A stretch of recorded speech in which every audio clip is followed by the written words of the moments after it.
all that's fit to print. Conspiracies and capers. Hey. Read all about it. Sunday papers coming to you. Hopefully on Sunday. Some people reading it on a Monday. That happens. Reading it. Around. Listen all about it. Listen all about it. Watch all about it on YouTube. It's funny. Like a lot of people, not a lot of people watch this show on YouTube. No, more good. Should, Don't. But a lot more watch this than watch my podcast. So, Mike, they must want to see you. I think it's the closet. I think it's there's a little tour of it. It's not much going on. I like your color palette. It goes from blue to gray. It's amazing. It's the New Yorker in me, I think, probably. Yeah.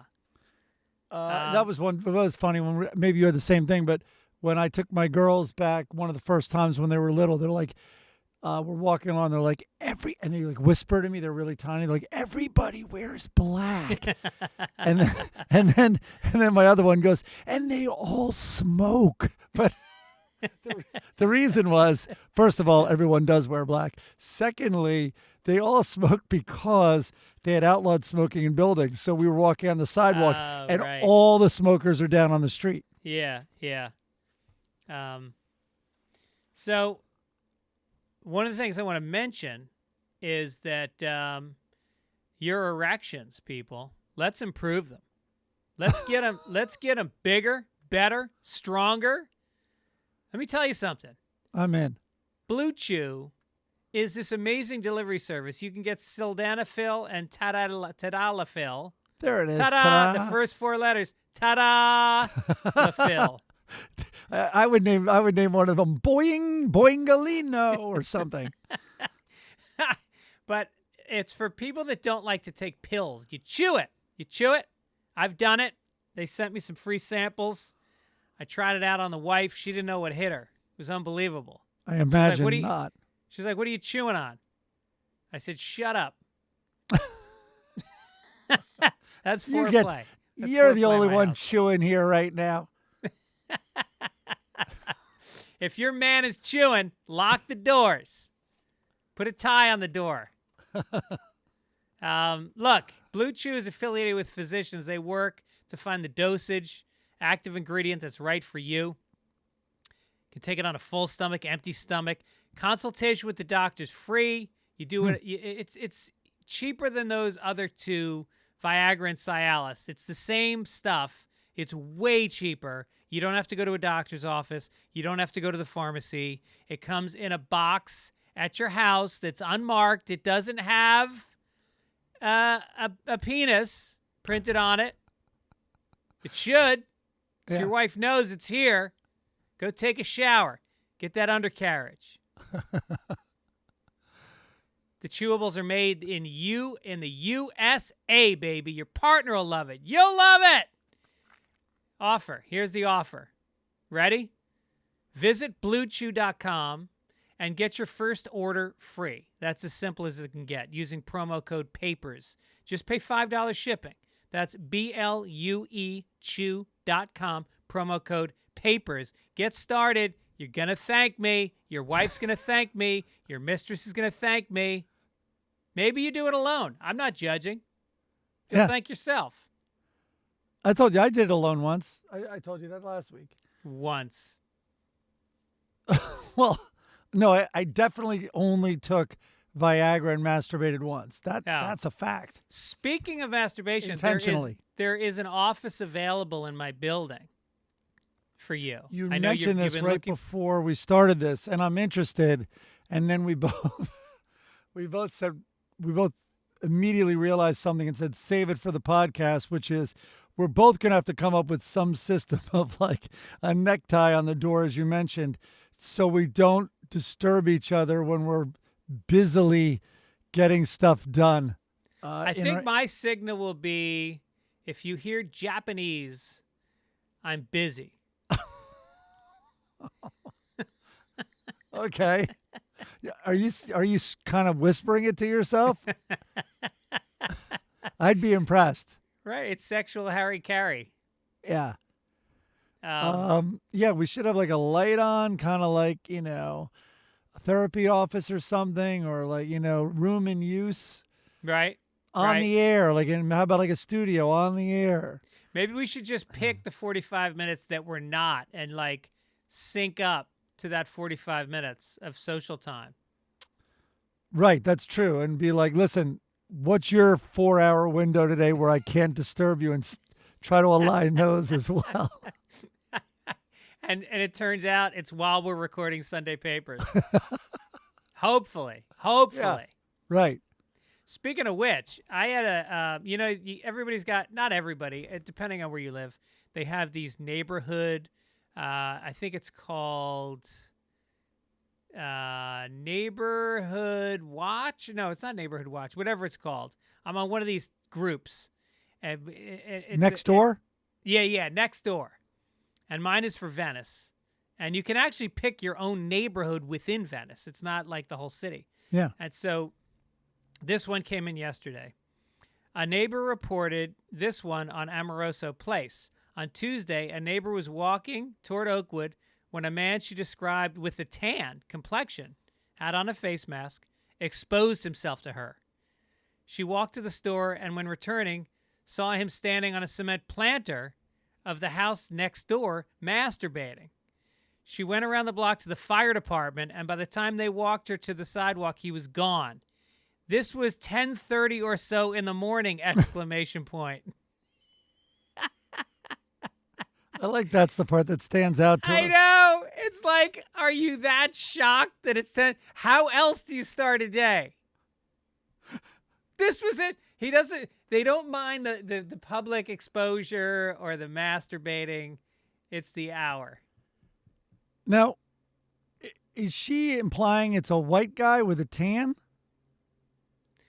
It sounds like Or is sometimes she on these afraid?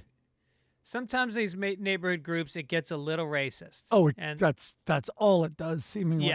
yeah. But she then would have seen his tan line, I imagine. Is he tan all over? I'm trying to figure out this guy. Face was tan. So apparently he jerks off a lot at 10:30 in the morning. He's getting a lot of sun. Sounds like Weinstein. He was on a potted plant, jerking off. Weinstein? Oh, right. Harvey? Yeah, maybe that's a fetish for these guys. I love that she didn't go to the police. She went to the fire department. Like, did they drag a hose down? Were they going to, like, douse him with cold water like a dog? She probably got a little hot and bothered by the image and then went to the fire department. What a hotter group of dudes is that? You ever notice, like, I don't want to be a self-hating male, but has there ever been a situation where a woman exposed herself and then starts masturbating on the street? As you said it, I like recoiled a little bit. Like that would be a disturbing. That's the funny thing. I guess I'm learning more about me by my reaction. That just seems so disturbing and unnatural. Yet, for some reason, I've seen hundreds of guys do it, and it's not disturbing and unnatural. Yeah, right. I've seen it on the subway platform, all over New York. I've seen it in stores, all sorts of public transportation, and it's like, yeah, that guy's doing that. And if a woman did it, I'd be very concerned that she's about her mental health. Yeah, that she's truly lost her mind. Yeah. Well, you could just ask her while you're making love to her. That's what every guy would do. And this is the final line. If you see a situation that you're uncomfortable with, you should do exactly what this neighbor did. Call the police. Do not try to engage. What does engagement look like? I imagine it's, donations of Lubriderm if you're a really Venice sort of soul. Yeah. You know? Clean up after your dog and your masturbation, please. This is a nice neighborhood. Yeah, do you have a bag? Do you have a bag for that? Yeah, like give him a little doggy bag. Yeah. By the way, shout out for today's song, which was a lot of fun. Alberta Costa. Costa. It's Costa. Did you like it? I'm going to be honest. I haven't heard it yet. I emailed it to you. Shit. All right, I got to listen to those. Also, last week I mentioned, do hear them. I do hear them when I go to YouTube to like cut the promo or like look for clips. right. So I do hear them. Don't get me wrong. Don't get me wrong, musicians. I love them. I just sometimes don't hear them at this point. Last week I shouted out the guy who sent me the song, but he wanted me to mention his band is called The Crispers, or just Crispers, Crisprs. They're on Spotify. Also, the logo this week came from James. I'm gonna fuck up his name, Wooderchick. How would you say Wodarcyk? We've slaughtered this name many times before. He sends us a lot of these logos. He's very talented. And, Yeah. What's the name of that painting it's based on? American Mother? Gothic? Oh, American Gothic. Is it? Is that the same as Whistler's Mother? No. What do you mean the same as? Is that another name for the same painting? No, I doubt that very much. Okay. Yeah. Is that the Mona Lisa also? Do you think in the old days guys jerked off to the Mona Lisa? I think very disturbed men probably did. Maybe that's why she has that little grin on her face. Yeah. I'm gonna swipe that grin off your face. Maybe someone did along the years. Right on it. Here you go. With that cryptic look you're giving me. I can't read you. Take a little of this. Now I read you. Think about over history, though. Like, we have access to high-definition porn by category. I mean, say you wanted to just to pick something random. Say you wanted something really specific, like Japanese hidden camera massage lesbian porn. Totally Like random, right. you could find that. But I've then you go heard back to I've like, heard it's accessible. But then you go back. I think we talked about in Italy, the Mount Vesuvius. What town is Mount Vesuvius in again? Yeah, sure. They have temples that have porn, graphic paintings. And you wonder, did people jerk off to that back then? That's the best they had. Yeah, but think about what we did. You don't even have to go back that far. Yeah. That's why the Seinfeld, remember, wasn't it like Glamour magazine or something like that? Victoria's Secret? No, this predated that. I think he was, anyway, but I remember as a kid, it would be like Mademoiselle magazine would have like self-breast exam. Like that's all it took. Like as soon as my mom was looking the other way, that magazine and me were upstairs. Right. And she would always know you were jerking off to it because you would smell like perfume. And that have a lot of advice about cancer, which was odd for a 7th and 8th grader. Yeah. And eyeliner. I had tons of advice. Mom, on those omelets, you want to add just a touch of vinegar before you flip it. We had one correction last week. We must have done pretty good last week. Michael Mulroy said it was Jake Tapper that embarrassed that dude about swearing on the Bible, not Chris Cuomo. I don't remember that. I mean, I don't remember us talking about it. Maybe you had said that? We were talking about... Remember the guy was talking about how she's Muslim, so she can't get elected because she can't swear on the Bible. Oh, right. Sorry. Yeah. Right. I thought that dude was a coy way of saying Trump and the incident where he held up the Bible. Yeah. Which apparently he didn't hold it upside down, but whatever, it's fine. It's crazy that any of it happened. By the way, is it unusual? Like, I'm used to going out. If I'm not on the road, I'm out 3 or 4 nights a week doing stand-up. 3 nights. And I'm watching 4 hours of TV a night. Is that normal? Everyone is watching so much. It's like everyone's caught up, basically. That's why something like The Queen's Gambit gets devoured. Not only is it good, it happens to be very good, but it's new. But in terms of like... Remember in the first month of the pandemic, we were doing crossword puzzles. People were learning languages. Like, there was so much, like, proactive self-improvement going on. For me right now, there is zero. I know. Should we go play paddle after this if we get done early enough? That's a great idea. Like Let's I race would the rush paddle. there because I've definitely, and I guess this gets into, a story we should talk about, which is the virus, but like you knew early on, and maybe I like having contrarian views and all that, but early on I was a bit of a doom and gloom. It turned out I was right. I guess the lesson I've learned is you don't have to publicize that you're right. Like I didn't have to be like, hey, this is going to be 500,000 dead in this country or whatever it is. It's like, because I was just going off these few scientists I found who seemed incredibly trustworthy. And it turns out they're kind of right.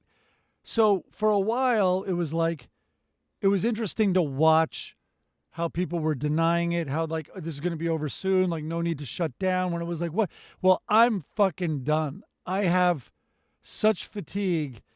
And I think it's because I'm realizing how dark this next chapter is going to be. And like the not being able to go out. Thanksgiving is effed. Christmas is effed. And it's like, and I'm not talking about the joyous celebrations. I'm talking about being with family and having people over and then just not having to be even more vigilant about distancing and social and lockdowns and shutting down. It's going to drive people crazy. Yeah, because we haven't had the pandemic during cold weather before. It started when the spring. It started in the spring, so nobody has any idea how much more intense this is going to get. How many schools are going to have to get closed down, and it's become so politicized now. You wonder if Biden could come into office and change the mindset of the country about shutting down, or whether or not it's just become such a hot button issue that people are just going to never fall into line. I think it has to be framed as like, listen, this is like exercising. Like, we don't want to do it, but it's going to be better if we do it. Like, in other words, suck it up for let's say it's 2 months. Like, and he should have the team, which he's already assembled, of the best scientists, even with some contrarian views. I don't even mind that because I trust it more. And it'd be like, here, I'm making all this up, of course. Here's our panel. Here's 5 of the leading scientists on this issue. 4 of them say, if we locked down for 5 weeks, like really didn't do much, and I'm not talking about shutting business. I'm just even talking socially right now, like mandatory masks, no group gatherings of over whatever and all this. And one guy thinks it's 3 months. And oh, by the way, one guy thinks it's 4 weeks. So we're going to go with the mean, whatever it is, like something everyone could be like, that seems transparent. And I can trust that. And they framed it as this is a short-term sacrifice for a long-term gain. Right. What do you think? think? Well, that transitions us right into the front page, Mike. I forgot we were doing a podcast. Extra! Extra! Read all about it! Extra! Okay. Front page. You want to talk about this march that I hadn't heard anything about that's going on?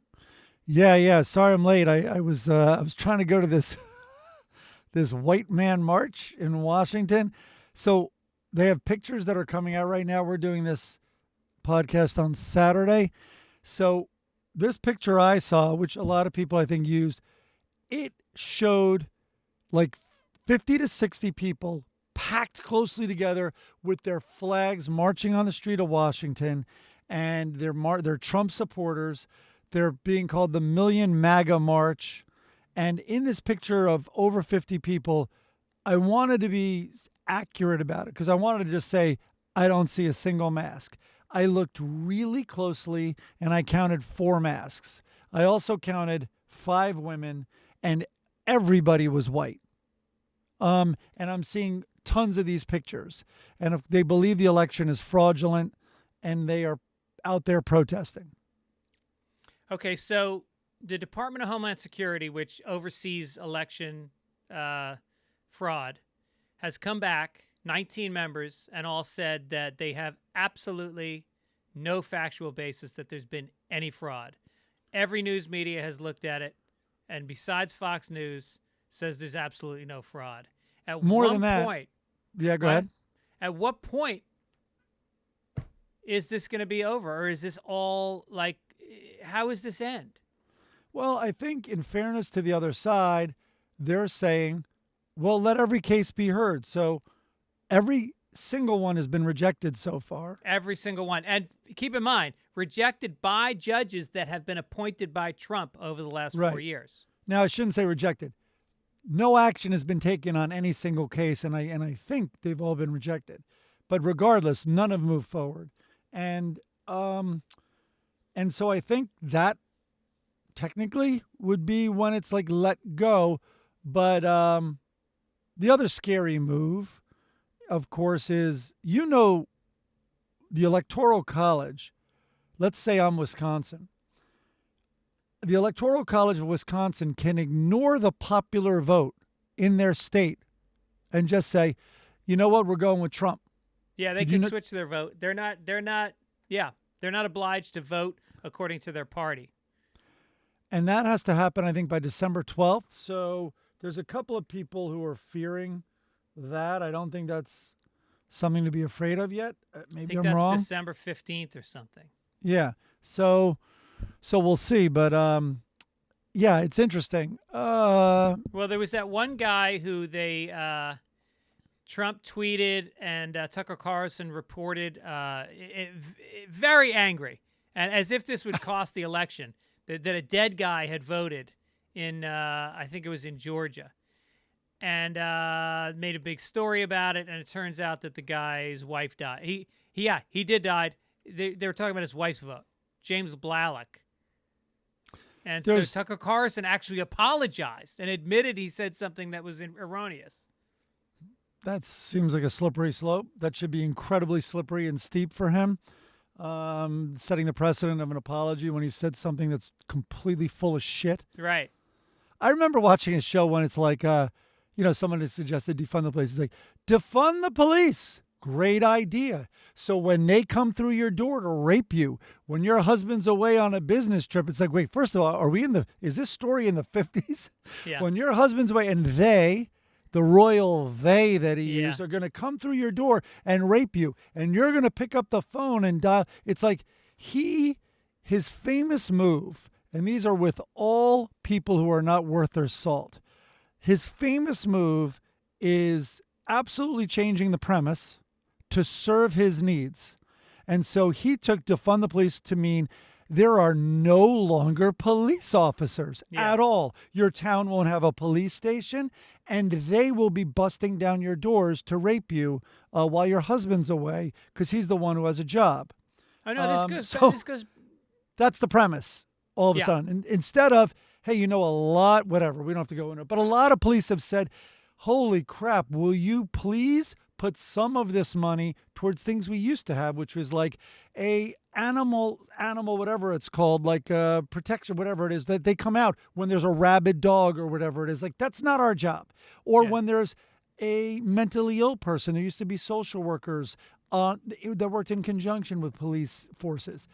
Please bring some of them back because we're overwhelmed with dealing with homeless truant people. officers. There's no longer truant officers. So you get all these teenagers on the street, and that's a fucking full-time job right there. Wise-ass teenagers? What, are you kidding me? Yeah. So police are shooting mentally ill people because to them it looks unbelievably threatening. Yeah. And maybe there definitely would be less of those cases if there was some mental health professionals either riding along or that they're the ones that are called when it's a disturbance of some guy ranting and raving on the street.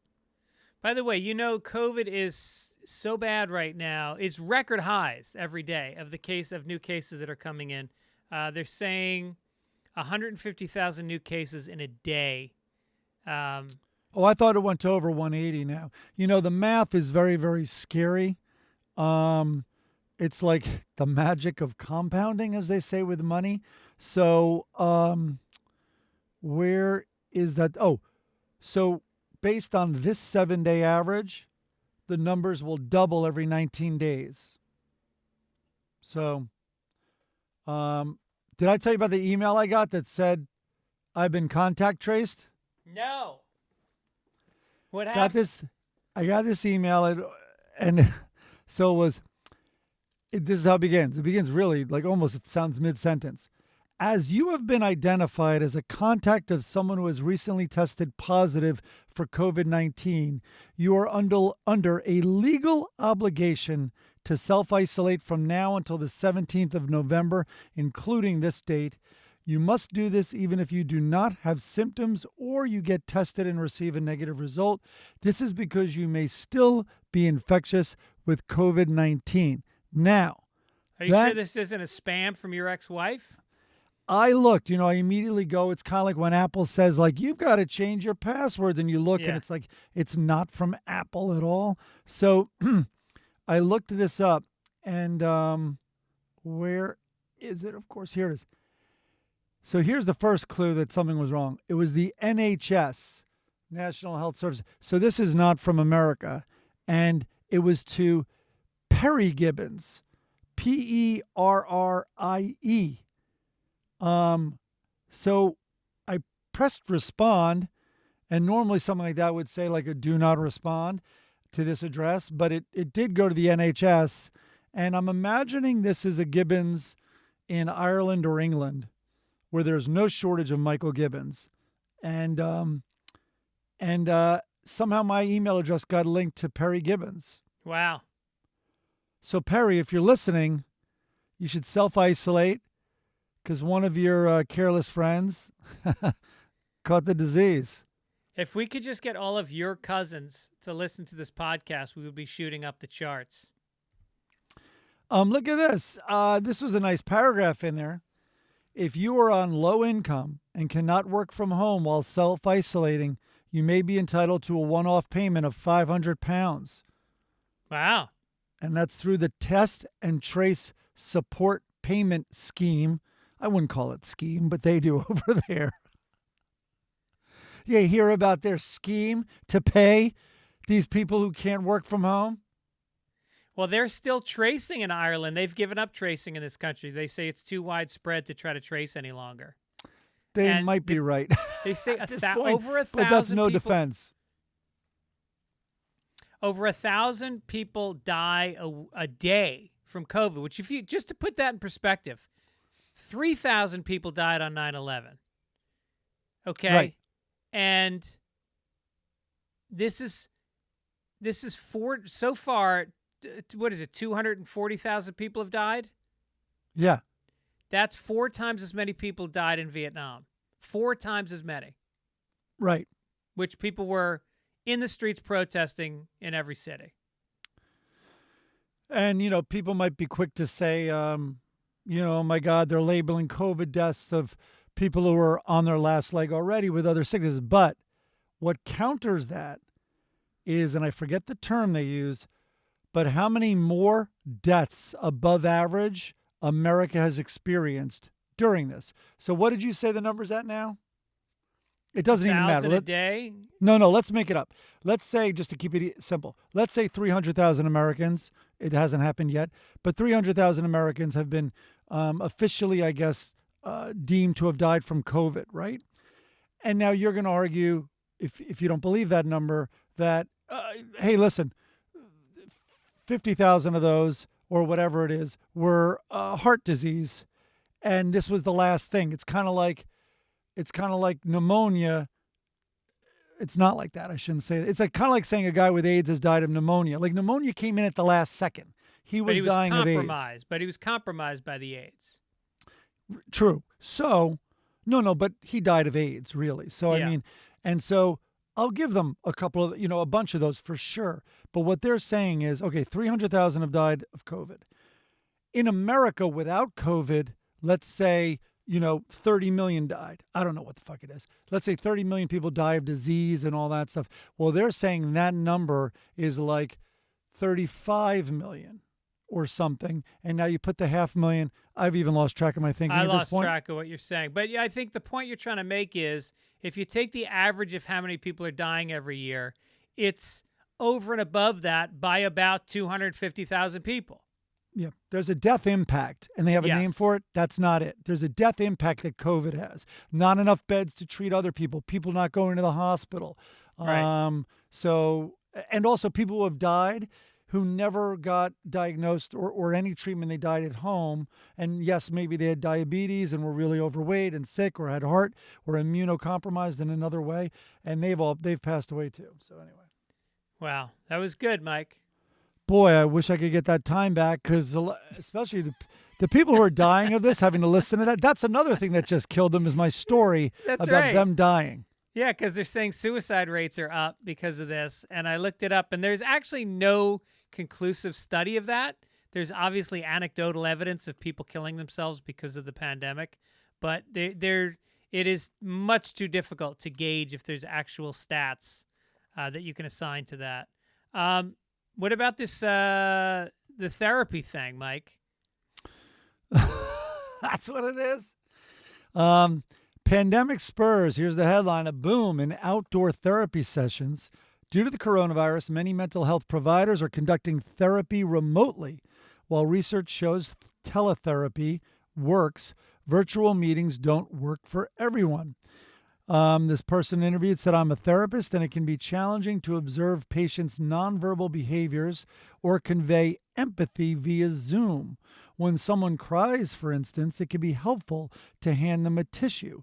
Teletherapy disrupts this simple in-person expression of care.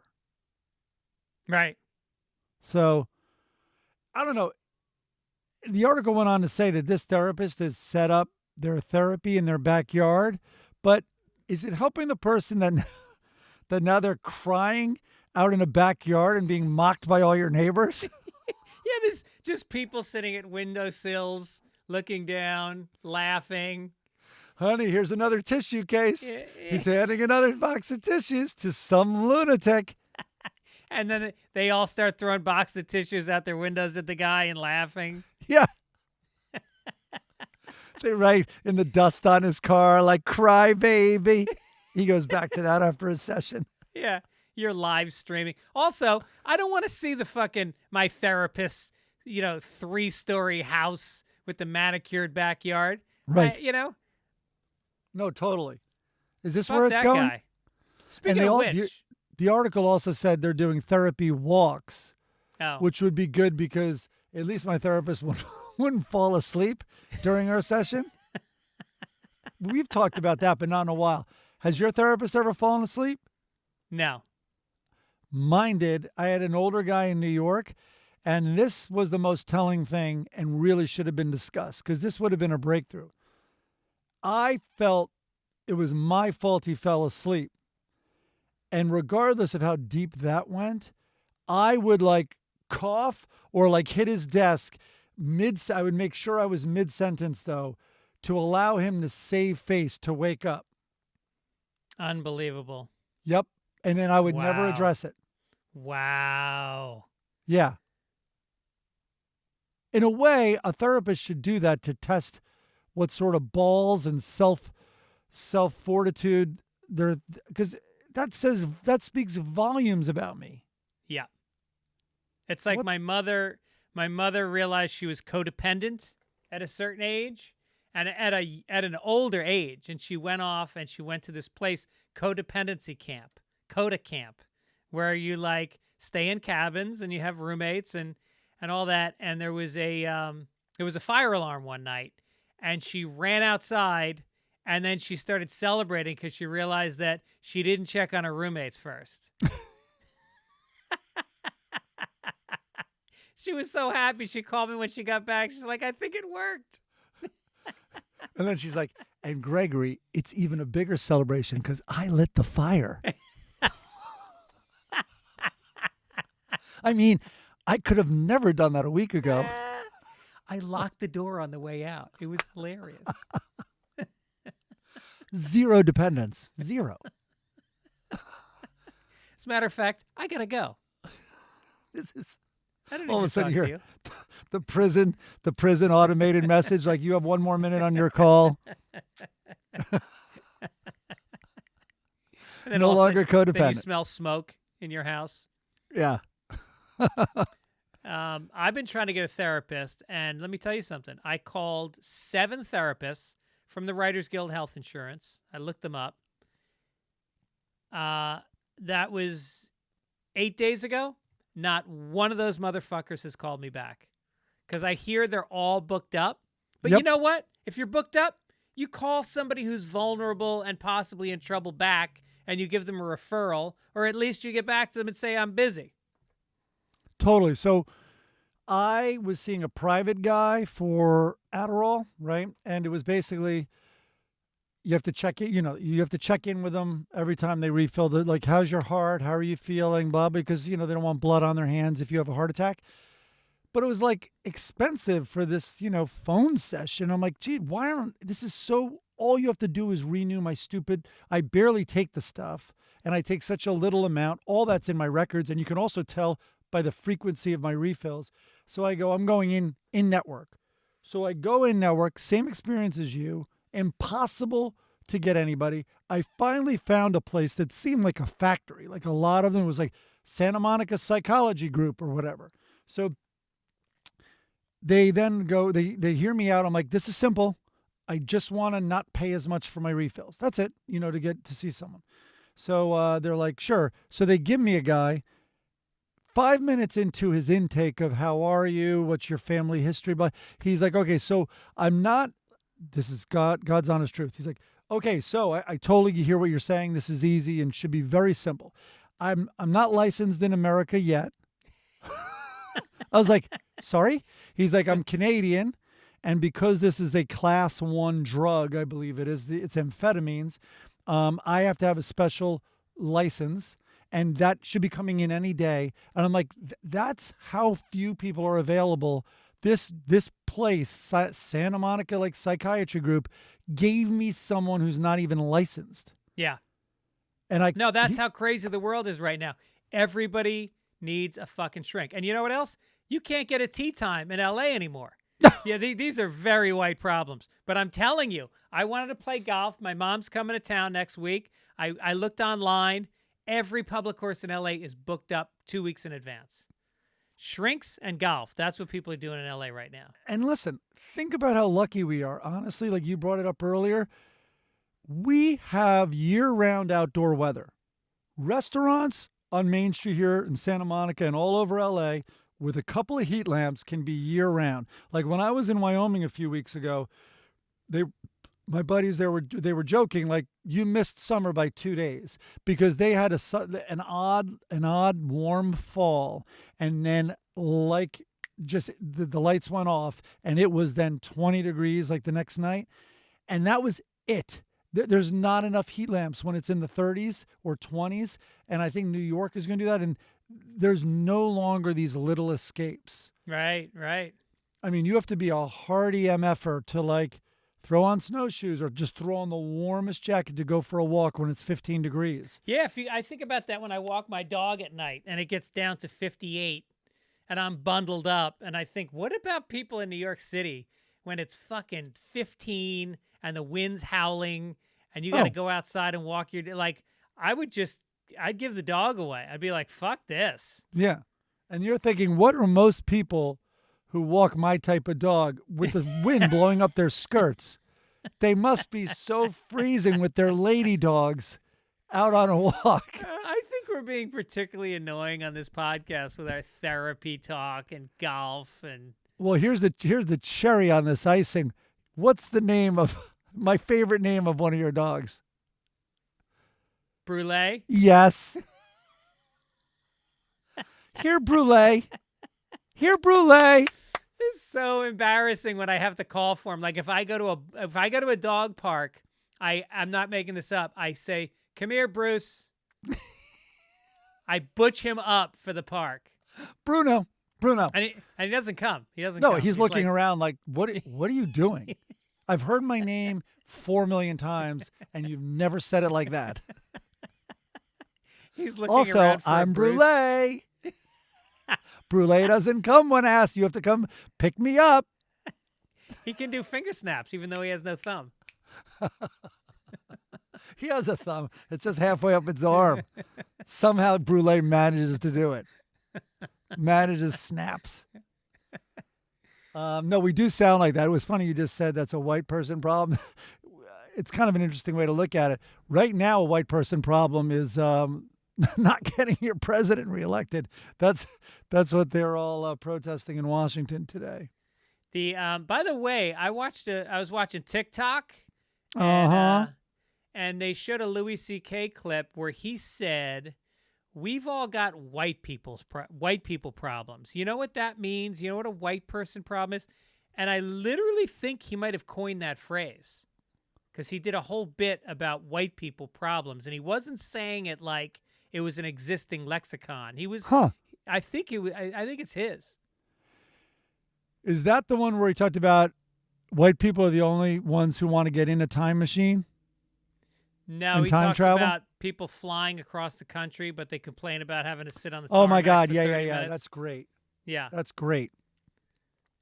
You know the time travel one though, right? No, what's that? Well, it is absolutely so true. It's like, here's a time machine. You get in there, you can go anywhere you want. You can go back, and like black people are like, yeah, no thanks. Like, and white people could be like, yeah, just spin. I don't even care where it winds up. I'll be fine. Just spin the dial. Doesn't matter what year. Right. I'm white. Black people are like, can we go forward? Black people are like, I don't even want to go to yesterday. Yeah. Honestly. All right, let's do some international news, Mike.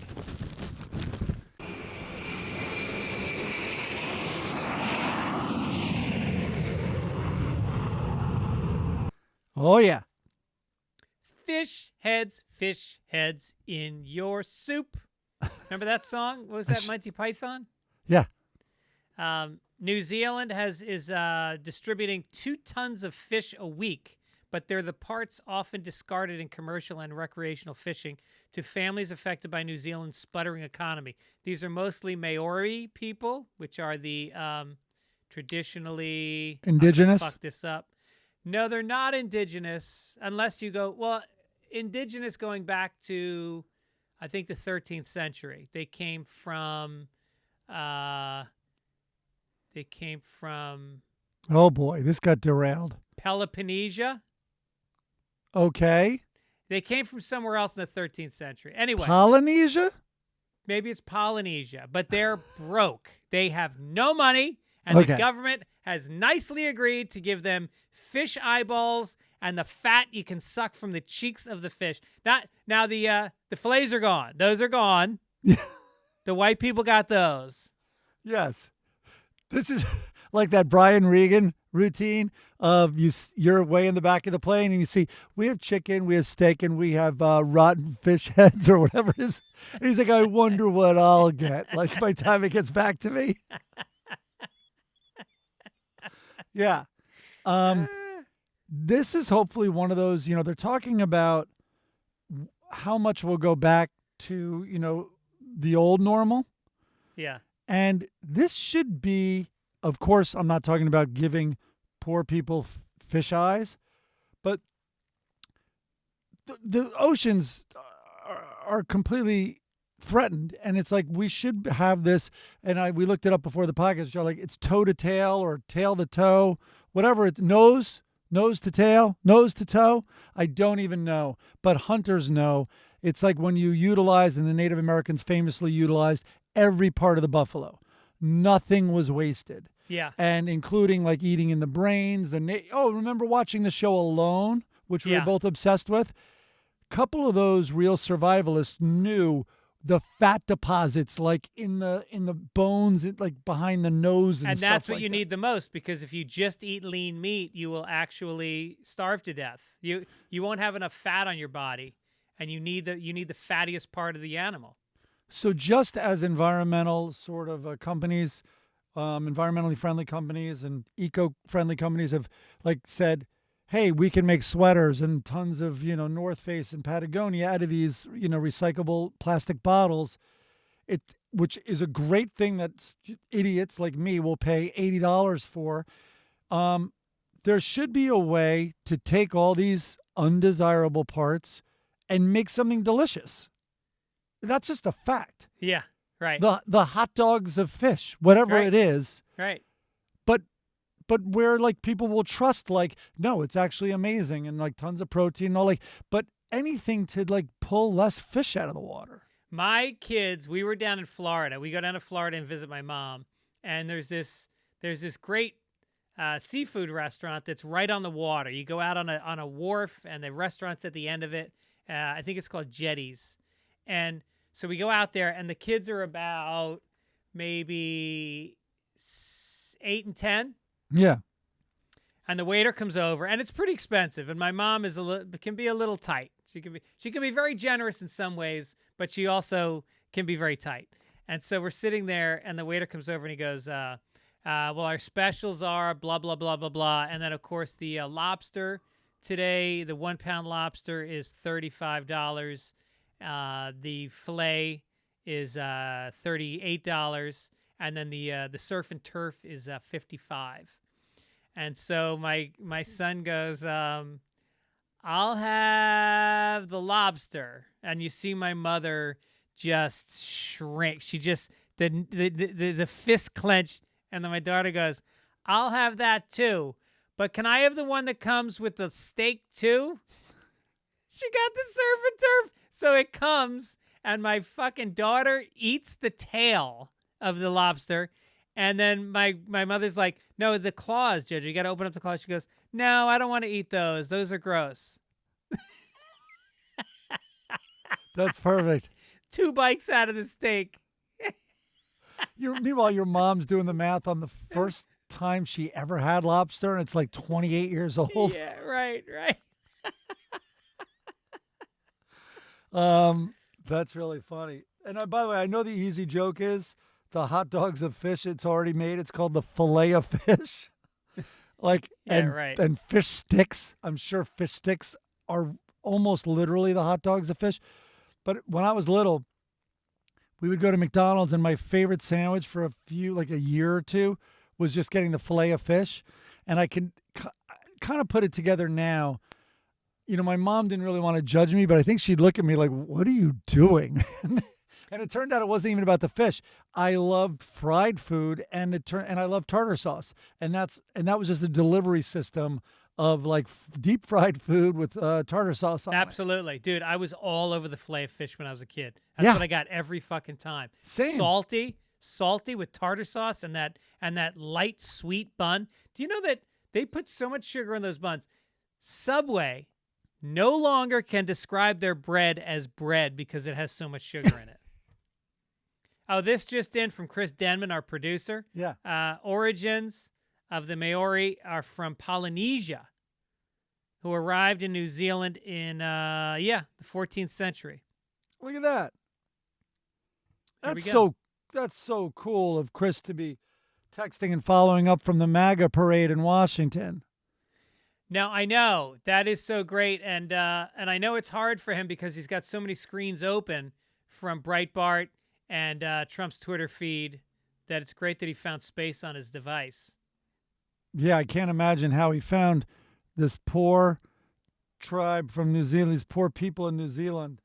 He's probably going to get all this unwanted mail trying to help them and all that stuff. I think is it Tweet Chris Denman? I think it's Tweet. I'll find out if you want to reach out to him. If you want to tweet Chris. It's at Tweet Denman, Denman. All right, and his phone number is 314. Also, international, there's a scuba story. An Egyptian scuba diver is believed to have set a new world record by remaining underwater for nearly, ready? 6 entire days. What? Went into the Red Sea for 145 hours, which is, whenever I hear about people that do this kind of crap, I'm like, you can always gauge the quality of somebody's marriage by what activities they do. Yeah. You know, like I play golf. That's 4 hours. Not 6 days? It's not 6 days and 30 minutes. Right. Honey, good luck with the kids. I'm going to submerge my... First of all, what the fuck do you do underwater? It's not like you can look at your phone. You can't read a book. Yeah. What do you do for 6 days? You can fall in love with an octopus. We learned that. Oh, that's right. And you pee in your suit, right? Don't you pee in your suit the whole time? Yes. Yeah, no, intentionally. But obviously he had to do more than that. That's right. But you can get dressed and undressed and all that while having air. I guess so. Yeah. In fact, I'm sure some of the tests for the more advanced rescue and stuff, you have to get in and out of things while your tank is there. You put your tank on the ground even. How do you think he ate? That's interesting. He probably had one of those full helmets rather than, he probably didn't have like goggles and a thing in his mouth, a tube in his mouth. He probably had like some kind of helmet, right? Yeah, because I'm trying to remember, you would do all this stuff when you were a kid. You would experiment. Can you drink while you squeeze your nose? I don't know if you can. Try it right now. Try it now. Try to swallow. For the folks listening, he's drinking water. Yeah, you can. You can? Yeah, because You you've weirdo. You've never gotten a blowjob from a girl. No, I'm not going to say it. Wait, I'm what not gonna just say it. happened? While you're holding your nose? While you're Because you're disgusted by women? Why would you go there? Well, let's avoid this entirely. I have so many jokes I'm sitting on right now. Oh, no. I was thinking about this. The longest I ever stayed underwater, 8th grade at the Crest Pool in Tarrytown. There was a girl, Charlotte Burns, and her titty had popped out of the underside of her bikini, and she was in the water, and I could see it, and I stayed underwater for 4.5 minutes. I know you've done that when you're, in your 30s and 40s. You also did that when you were little? Go to a kid's pool and go underwater looking for kids' titties who have popped out from a bikini? It's tough in 8th grade to pop out, too. There's not a lot to pop. Yeah. I used to be great at staying underwater. And I would challenge, and I beat all my friends and all that. And then the rugby team from Boston University, we went to Jamaica to play their national team. And we were staying at this place that had a pool. And a crappy rundown place. But anyway, we were all high as hell because we were in Jamaica. And then someone said, oh, no, Gibbons is great at staying. And then another guy said he was great. So it's all right. And the whole team got around. So we both just went under the water, holding the ladder, and just looked at each other. And he clobbered me. I maybe made it close to 2 minutes or something. And I know people can stay under 6 minutes and stuff, but we never did this. And anyway, he stayed a long time. This is not an urban legend. He was also amazing, a rugby player. And he then was working construction after college. And people did you hear about him? I go, oh, no, what happened? Somehow this construction crew heard he could stay underwater. You want to bet that he can stay under over 2 minutes or all this. He did it in the house they were working on had a pool. He went under. The guys, it was after the shift, went in to get the beers at the house they were building. And they came out and he was floating dead. He had an aneurysm, I guess. And the being underwater forced the aneurysm or embolism. I don't know what I'm talking about medically, but I do know he died. No shit. Yeah. And then that was the last time I ever bragged or tried to stay underwater a long time. Yeah, right. That is gone. Oh, God, that's terrible. Yeah. Jesus. So I wonder how long it was until they realized that he had died versus he was just staying underwater or holding his breath. Right, because you could float there relaxing, you know what I mean? Face down. Yeah, who knows? That's probably why, because I think you can save someone even after they're unconscious for a little bit in water. Yeah. Huh. Or maybe they killed him. This is like a Rolling Stones story. One of the famous Rolling Stones drowned in the pool. Oh, Keith Moon, yeah. No. Mick, what's his name? God, my brain just completely Keith Moon farted. was the Who. But Mick Taylor? it's No? something. Yeah, I should be remembering this. Anyway, Wait, the and there's a guitarist lot- for the Stones? Huh? The guitarist for the Stones? Yes, and there's a lot of conspiracy theories that the guys he was with drowned him. Not Why that am it I was forgetting just his name. on too much drugs. Anyway, All right, well, that'll be a correction for next week if somebody wants to write that in. well, all right. maybe if Chris can put down his Brian Jones. Brian Jones, put down his Trump flag. Yeah, there it is, Brian Jones. Another international story in Turkmenistan. There's so many stands. I have no idea how many stands there are, but they all seem to be corrupt and broke. Like, like there's a royal family that has like a fleet of Rolls Royces, and then people eating fucking out of the dump in town. Mm-hmm. So this guy, the president honored his favorite dog by, when he died, he erected a golden canine, made it of gold, statue on a pedestal in the Capitol. So I looked it up, and Transparency International named Turkmenistan the third most corrupt country in the world. I mean, that's got to be tough. This guy's making his dog out of gold, and you're eating yours.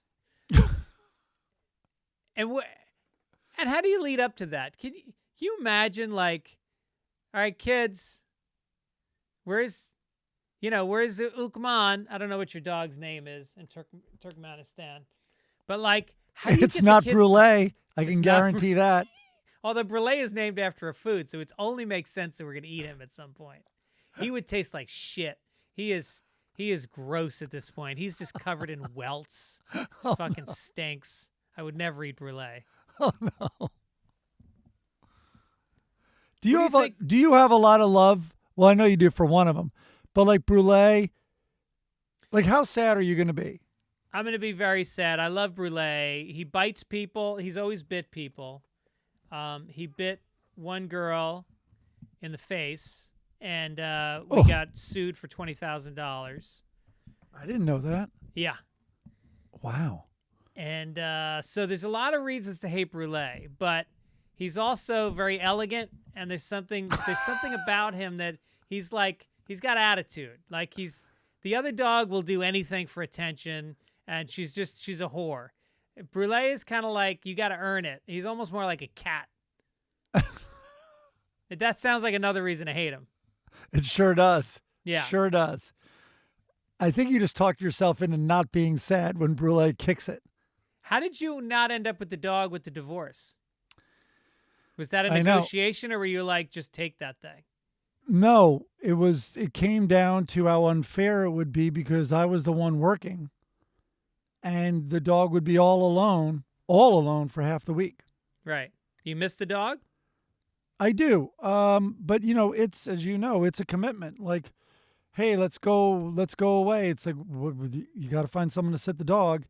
It's even like a weekend. Like, hey, let's go to the desert. Hey, let's go here or whatever. Or like, we'll go to the beach and then we'll grab dinner down there. It's like, no, that'll be over 6 hours, 7, whatever it is. Like, yeah, it's a real commitment. Do you ever dog sit when they go away? I have, but not much, to be honest. It's pretty much ensconced. Well, they also got another dog. So there's 2 dogs over at my ex's. So those 2 dogs are together. Yeah. And I don't know anything about the new dog, except it's, adorable and all the usual things. Okay. Yeah.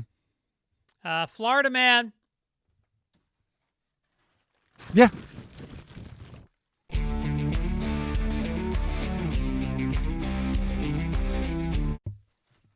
Go for it. You go for it. You want me to read this, Florida? A Florida man was rushed to the hospital in late August after he got mauled by a black leopard. The man is said to have paid to have a, quote, full contact experience with the big cat at the owner's private sanctuary. After the attack, 50-year-old Dwight Turner had to undergo several surgeries after paying $150 to, quote, play with a black leopard. As soon as Turner entered the enclosure, the leopard attacked him, tore out one of his eyes, ripped apart his scalp. The injuries were apparently so severe that his skin was hanging from his head and his right ear was torn in half. I don't know if this is your joke that you wrote. Following the surgeries, Turner had to get his face wrapped in several bandages around his head to try and salvage what he could from the attack. No, that's not a joke. That's not part a of it. joke. Huh? That's not a joke. No, That's I know. The story. You pasted this story in here, so I didn't know. But meanwhile, it's like the owner's probably like, "Yeah, get back in there. You paid for full contact, not just contact with your skull. Yeah, right. Come right. on, Yeah. get your money's worth." This guy's working it from both angles. He's getting people to pay to be the food for his cat. Even the leopard probably was like disgusting. Like a Florida man? Yeah, Ugh. right. Anybody here from out of town? Yeah. Terrible. That's perfect Florida, though. Yeah, that's good Florida, man. You know what's amazing is how much in Tiger King was basically a Florida story. You know, Yeah. like everything was, even though it was, where was it, Oklahoma? It's still, the obsession was Florida. All the big cat places seem to be down there. Obviously, the cat lady was down there. Right. I mean, I didn't even know before that documentary came out. I had no idea it was so easy to get a big cat. I mean, I remember hearing about Tyson having a tiger, and that's the only time I'd heard about, people outside of zoos having fucking tigers and lions. No, that's why there's all these sanctuaries that are packed with them also. It's the same thing with the giant snakes that are now absolutely taking over the Everglades. Yeah, People the get them as a anacondas. pet, and they're like, oh, it's going to be 18 feet long. Right, I didn't read that. Okay, let me let it go in the middle of the night in the Everglades. right. Maybe that's where I can bring Brulee. There's a documentary I zoomed past, and it's about that. It's about the snakes in the Everglades. Well, that segues nicely into the entertainment section of the paper. There we go.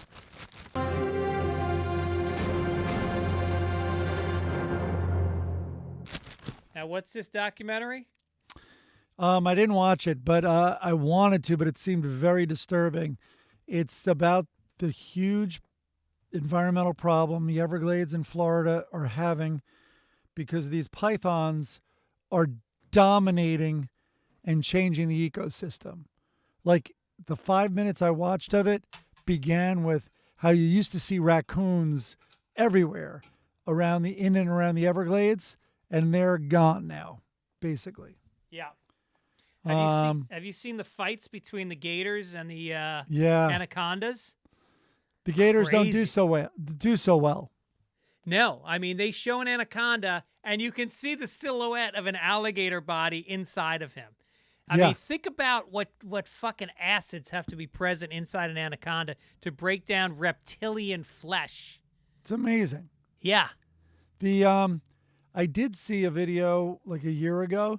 It was a park ranger riding to work on his bike, and then he heard commotion over on the right, and he stopped and he took out his phone and he filmed it. And it was an anaconda, and this gator tail was like kind of above the surface, but you could see the anaconda had wrapped the alligator or crocodile and was drowning it, had it underwater. And then you go along a little and you see the anaconda's face just peacefully above the water as mid-body he's drowning this alligator. Yeah. Just holding it under. Jesus. Yeah. I mean, I think they have contests where they send people out to hunt for the anacondas, but they say they're so widespread they can't even get them all. No, they do, and it's hard to find them and stuff. But no, the effort is on because otherwise it's completely going to throw off the ecosystem. Yeah. Jesus. In an unnatural way. What was the other documentary you were just telling me about? Oh, well, last night we were looking for a documentary to watch, right? So we started, I guess the number one documentary on Apple right now is, it's about UFOs. I forget the name of it. It begins with a P. It's not paranormal. I forget what it is. Anyway, it was okay. Me and the girls were trying to find something to watch. We quit on it. And then I saw that in my library I had Amy, the documentary about Amy Winehouse. So we watched that. The girls were riveted. And then when it ended, they were angry with me that I had them watch something so heavy. Yeah. And so sad. Right. And they were pissed. Our kids have no capacity for anything that's not Parks and Rec or fucking TikTok videos. I find it so hard to get my daughter to watch anything that's heavy. Your kids at least listen to and enjoy music that's not from their time and not Ariana Grande. Like my kids, if they see it's a black and white movie, out. Yeah. It's non. They won't even discuss it. Yeah. Although actually, JoJo went on an Alfred Hitchcock kick. She watched a bunch of his movies and really liked them. I should force it. That's the thing. That's my job. It's kind of like, you know how many piano players there'd be in the world if kids weren't forced to take piano lessons? I know. There'd be like 50. Right. And it's like, so you have to expose them to that, and that's my job. So I'll report back next week. By next week, I'm going to try to force my kids, it'll be ugly, maybe to watch a Hitchcock. Yeah. That's good. Yeah. Which one should I do? What's it called? Rear View Window? Oh boy. Rear Window? Rear Window? North That's by a good one. Northwest, Rear Window. Oh, no, North by Northwest. Yeah, do that one first. Maybe I'll do that one. Yeah. Not the I like birds. Rear Window also, but North by Northwest is pretty cool. All right, we'll do that. You know what I watch with JoJo is the Eric Andre show. It's pretty crazy, right? How many have you seen? None. It's the end of late night talk shows. It deconstructs them. It annihilates them. They literally every single type of segment that they do in late night TV, they do in a way that you go like, oh yeah, I guess it kind of was ridiculous that middle-aged white men were making jokes about Lindsay Lohan's spiral into drug addiction nightly. And that's in the Amy Winehouse documentary, coincidentally. They yeah, showed Jay Leno, and I remember seeing the documentary in the theater and feeling I had a little bit of blood on my hands because I've written a ton of Amy Winehouse jokes. but just the whole That idea of aired the on hug TV. and plug, the guests coming on for the hug and plug, and the remote segments that are really like it's so fucking controlled and contained. It is brilliant. I don't throw brilliant around a lot. It is Sacha Baron Cohen brilliant. And it's like he just commits and he's just so creative and ballsy and brave and oh my God, I fucking laugh. I don't laugh out loud very much watching TV. I laugh out loud during every single episode of go to Hulu and you can watch I think there's 6 seasons and you can watch all of them. And was it good season 1, or should I start in season 3 or something? No. Right out of the gate. Right out of the gate is good. And then he Okay. brings on celebrity guests, and he heats the studio up to 105 degrees. And I think there's a heating duct that comes right down onto the guests, so they're all sweating, and they're all uncomfortable, and they'll come out and like T.I. is out there, and then he'll send out an intern. He'll stand next to T.I. stark naked with his dick right next to his head and just interview him like the guy's not standing there. And then I can't describe it. There's so many fucking funny, on one of them he goes, okay, let's play a set. They had this girl on, she was like a child actress and who is now in her early 20s. So she's a little bit, a little pure. And they go, all right, let's play model suitcase segment. Here we go. And they bring out, and it's like Deal or No Deal. There's 3 models, and they're each carrying a suitcase, and they each have a number 1, 2, or 3 on them. Yeah. And he goes, Oh my God. he goes, pick one of them. Pick one. And she goes, number 2. And then a guy pops out with a machine gun and fucking shoots her with bullet pellets, blood running down her shirt, and she collapses onto the ground. And it looks so fucking real. And the guest is horrified. That's great. That's great. Oh my God! But that's me and JoJo's sense of humor to a T. Oh my God! All right, I'm going to watch it. Isn't Lorenzo Lamas or one of those type of guys? Wasn't he always around? I'm not sure, but they have a good writing staff, and they just come up with segments that are crazy. But they get a lot of the guy from Pauly D from the Jersey Shore. They fucking torture him. It's great. Anyway, All right. the other thing I'm watching is The Patriot, or just Patriot, it's called. It's a 1-hour show on Amazon Prime, and it feels like a Wes Anderson film. It's a little absurd, but there's really good story, amazing quirky characters, great soundtrack, and it's like a really full-blown spy storyline, but also with comedy mixed in. I started watching the HBO series on Sunday nights, the one with Nicole Kidman and Hugh Grant. Oh yeah, how is that? Untangled? What's it fucking called? I'm the worst with names. Well, right up front, you see this pair of boobs, of course, because it's HBO. Let me get the title now. And they're so stellar. The Undoing, it's called. They're so stellar, I have to say, that even all the characters talk about them. Like this woman pulls them out to breastfeed. And then later in the gym, really gratuitously, but aggressively, which was the thing that her character was doing, she's just completely naked standing in front of Nicole Kidman, and there are the boobs again. And then I'm like, oh, this is it. Like, let me mark this on my DVR. And then I guess I'm spoiling the first episode. Then the boobs are killed, and I stopped recording it. I'm out. I'm done. You blew it. You couldn't have delayed that till the end of the season? I wonder, you know how there's a digital profile of all of us, and it's coming from your TikTok feed and your Facebook feed and probably your HBO feed. They can tell when you stop watching. Yeah.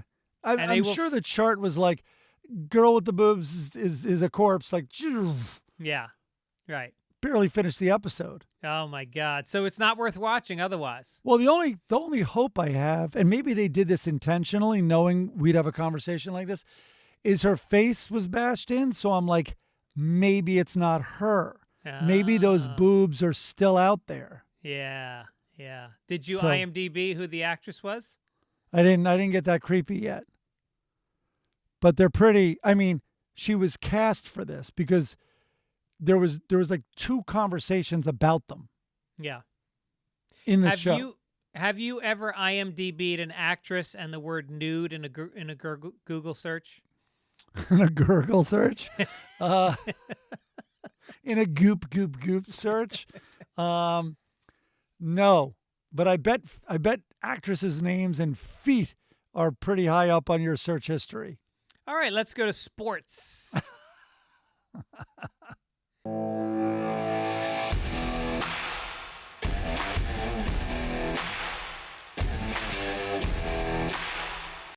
Mike Gibbons, congratulations. We are dead even in the Tampa Bay Buccaneers standing bet. You got it. As people who are just joining us may not know, Mike and I decided because of Tom Brady coming on and Gronkowski, I said that they are going to be a great team this year, and you said they wouldn't. And so we did it with points, which was a mistake on my end. I didn't know. I forgot we were doing points. I would be ahead. I think they're 6-2 right now or something. Well, I didn't say they wouldn't be a great team. What I said was everybody's afraid to bet against Brady. Right. So what happens is I think that affects the betting line. I think they have to move the number. Oh, that's right. Yeah, we talked about this. So they give away too many points. Well, so that's last year they got fucking annihilated. The Saints beat them 38-3. So what happened in that game? Drew Brees was on fire, and it was a showdown of 2 of maybe the greatest quarterbacks of all time. I mean, I put Drew Brees in top 5, right? Top 3. I mean, in terms of records, Drew Brees has some of the biggest records out there. No, he's big. He's big for sure. But yeah, I can't believe that. Yeah, I mean, I don't know about injuries and all that stuff. I didn't watch the game. This week, they're playing the Carolina Panthers. Tampa Bay is favored by 6. Nice. Yeah, when I looked it up last week, before I looked up the score, I was like, I wonder if the line moved. And I think it had moved. I forget what the point spread was last week. Was it like 6.5? I think it was 8.5. Whatever it was, I think it had moved a half a point in my favor. And I'm like, I better screen grab this because he's not going to believe me that at game time, which is our agreement. And I was like trying to find, because the game had already started, I was trying to find where the last point spread was because they get updated for like live betting and stuff. And then I saw the score. I'm like, oh, it doesn't matter. Yeah, right. Yeah. Miami Marlins? They sure did. They hired Kim. I'm going to say his name is Ning. NG His is name? the name. N is in Nancy, G is in Gregory, as the MLB's first female East Asian American general manager. By the way, I think she's the first of either of those categories. Her recent appointment comes after serving the last 9 years as senior vice president of baseball operations with the league, which made her the highest-ranking Asian American female baseball executive. We look forward to Kim bringing a wealth of knowledge and championship-level experience to the Miami Marlins, said Derek Jeter, the CEO of the Marlins. No, I didn't know that. As if Derek Jeter needs more reasons for women to love him, right? It's like, Yeah. hey, aren't you Derek Jeter? Oh, my God, you hired the first female East Asian general manager. I want to sleep with you. Right. Yeah, and being in Florida. A baseball player in Florida. Yeah. That's, wow, that's pretty amazing. I Yep. think she might have worked with the Dodgers as well. I think she had some success with the Dodgers. She worked with the Yankees. I think that's probably where she met Jeter, but she was there. Like they put her in a pretty high position, the Yankees, in pretty early on too, like 2008 or something like that. So no, she has a lot of experience for sure. Wow, that's a pretty big deal. I mean, you'll see if there's more of that. I guess it depends on the job that she does. But the Marlins are the Miami. I thought it was the Florida Marlins. When did they become the Miami Marlins? You're right. It does say Miami there. Yeah, I wonder. I don't know. But I think I don't want to poke holes in it and take anything away from it, but they're going to save a lot of money printing up her shirt that just has NG written on the back with her last name. A lot less stitching, a lot less material. There's two Asian players in the Masters right now, and one of them is MG, and the other one is like NI. They both have two letters in their names. It's fucking weird. It's fucking weird, and I don't like it, kid. When I was doing sports show with Norm Macdonald, we looked up the the top 10 women golfers. I'm going to say 9 of them are Korean. Oh, yeah. Including Korean women. No, it's crazy. And so just Norm pronouncing their names, like we did a segment on women's golf update, and the names were not easy to pronounce. But we also did a bit, and Norm didn't want to do it, so we actually sent out Ben Hoffman, who's also Wheeler Walker Jr. But I hired him on that. That was his first like major job. So Ben and I went out into Koreatown because we wanted to see if golf was just natural for Koreans, like that did Korean women somehow have just a natural swing. So we went out with a golf club and a ball into Koreatown and asked all these old Korean women to swing it. And the definitive answer is it is not natural at all. That's hilarious. Yeah. You had them hit a ball in Koreatown, We like had downtown? we had them swing, and then anyone who could like kind of swing it, we then brought them to, that there's a driving range in Koreatown. It's like 3 stories, right? Yeah, exactly. 3 stories. And then we had them drive. Yeah. Oh, that's hilarious. Yeah. All right, we got to move it along here. We got to get to science.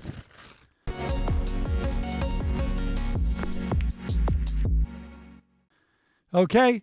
BMW made the world's first electrified wingsuit. I know we've all been waiting. We've all been Life waiting. just moved one giant step forward. We've been waiting for it. It reached 186 miles per hour on its first flight. BMW just successfully sent an air sports pioneer, this guy Peter Salzman, soaring through the sky in his newly developed electric wingsuit. So there's a video of it, a short video. I watched it. 3 guys, including Salzman, jump out with their wingsuits. One of them has this motor, this electric motor that's basically across his chest. But the three of them fall out of the plane and are doing the typical wingsuit thing way above these unbelievable mountains. And they're soaring, soaring, soaring. And then at some point, he throws the switch. And then you see the two wingsuits continue their descent. And he then just takes off. And it's pretty cool video. But I don't know, 186 miles an hour sounds really impressive till you then decide to Google how much, if I fell out of an airplane, how fast would I go? And the answer is 120 miles an hour. Oh, no shit. Yeah, if you just fall out, a wingsuit actually is much slower. You can slow down to, I think, 40 miles an hour with a wingsuit, which obviously increases your time to play in the air 3 times. But, yeah. So if anyway, I could do one thing for the rest of my life, it would be riding an electric wingsuit. That sounds like just every guy's dream since he was a little boy. I guess. I mean, you're pretty vulnerable, man. Yeah, but if you die that way, that's how you died. Okay. It's Sure. a win-win. I think the next science story is how I'd want to die. It's an update on the sex robots. Oh, we need that. A reboot. So most sex robots now are a little more than slightly animated sex dolls, says this article. Perhaps the most advanced sex robot that we know of is Samantha, a creation of Cynthia Amatus. Samantha is designed to be capable of enjoying sex. That's interesting. But Samantha is not all about sex. She can also talk about science and philosophy, boner killer. She can even tell jokes, even more of a boner killer. And consent is even an issue with Samantha. Now, I don't know if they mean consent is an issue like it's always an issue with her or that it's a new development. I think issue hopefully is the wrong word. But if you are too rough with her or she doesn't like your behaviors, she is programmed to go into, quote, dummy mode and completely shut down. My wife does that too. So she really is lifelike. Although dummy mode, you'd think they'd be like, all right, you're rough with me. I don't give a shit. But dummy mode is, I like this. Currently, robotic partners can go for prices in excess of $10,000. But I think we're already seeing where this I'll give is you going. 11,000 if you don't have her fucking say no ever. Like consent, this is already going down the wrong way. Like consent's we don't want them to have consent. The reason we're using a robotic dummy is because consent's happening with the human counterparts. And Right. and no means no, obviously. So it's like, don't make them too lifelike where they have to be in the mood. That's what I'm thinking. Right. It says that they're capable of enjoying sex. Conversely, that means they're capable of not enjoying sex, which Yeah. means now you got pressure on you to make her climax every time. Right. And I think a robot's going to figure that out. And the reason you're getting a sex robot is because you want to have sex when you are in the mood. It doesn't matter what mood the robot's in. Yeah. The last thing I need is a robot who resents me for trying to have sex after watching This Is Us. All of a sudden they're furious. How could you? You're disgusting. Right, Did you see what right. we just watched? Yeah. Ex Machina, is that other one? Yeah. Yeah, if I don't mind the talking philosophy thing, because then you can do like a freshman in college fantasy, which would be kind of cool. You know, smoke a fake joint with the robot. Yeah. I don't know. Don't you think they talk circles around? Like, so much of philosophy is based on irrational. 90% of philosophy discusses God. Yeah. The belief in God, the leap of faith, as Kierkegaard would say, or good. Like, I think a robot would she'd be sitting there after sex, smoking her robotic cigarette and just looking at you like, all of this is irrational. There is no good or evil. There is no God. Everything you're saying, you've made up in your tiny, tiny brains. Yeah. And then she puts a razor blade right through your neck. That's all her for post. $10,000. That's her postcoital. That's her spooning. She just Dude. tears out your jugular. These things are going to fly off the shelf because that's a good way to go. If you have to die being lacerated by a fucking machine that you just had sex with, Yeah. work backwards from that wake and your parents being consoled by people.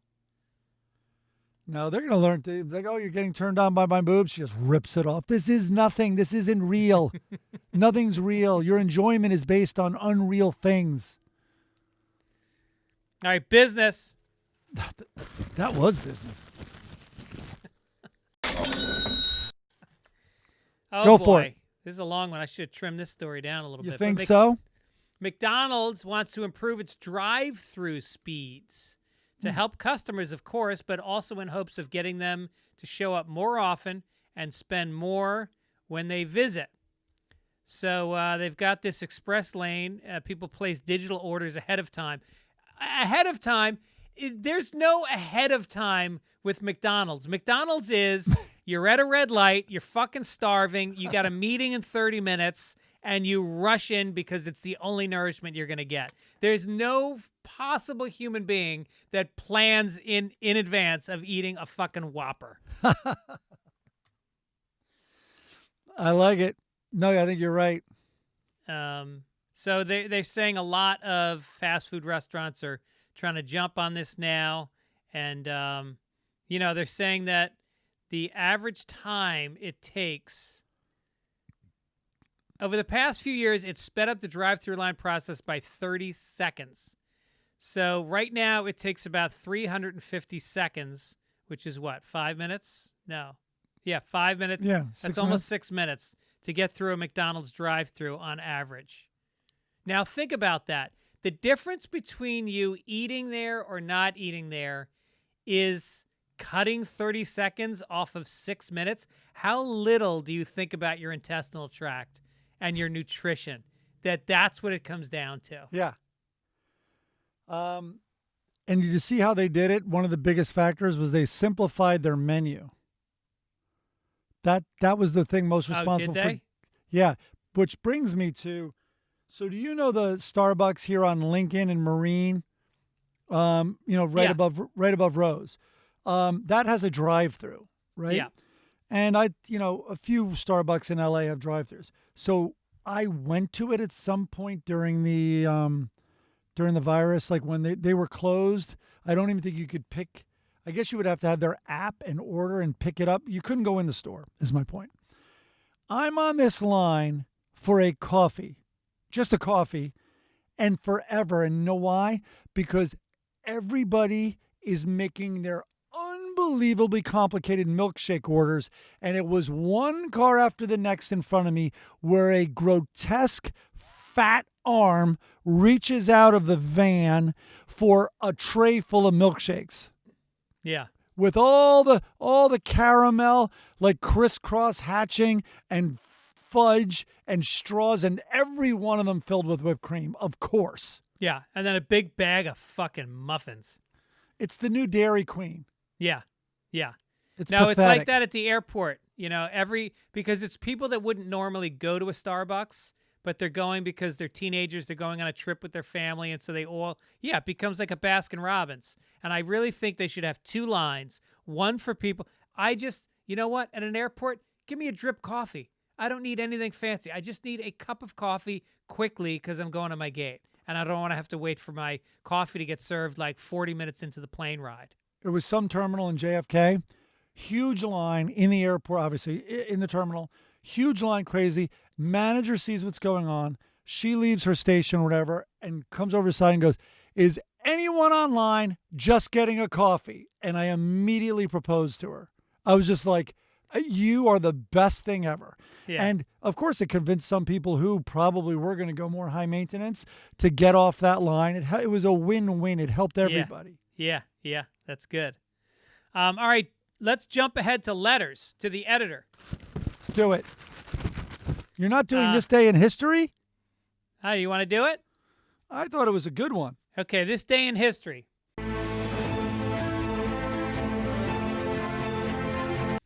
Baby Faye, a month-old infant, so cute.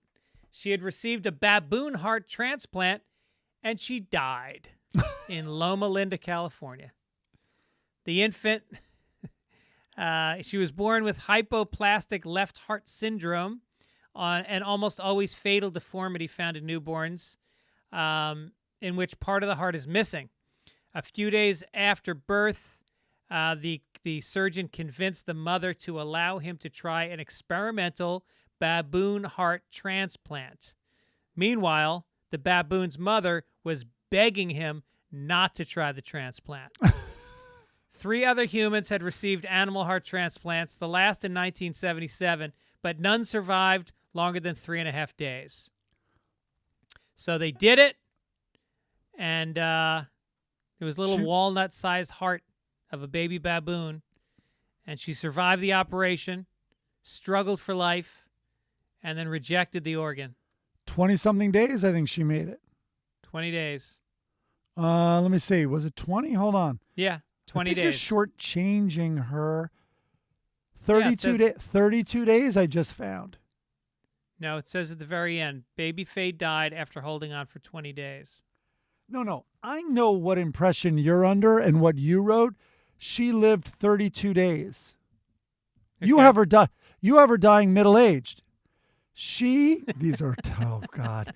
But that wasn't even an intentional joke. But she lived, relatively speaking, a lot longer than you think. A lot longer, relatively speaking.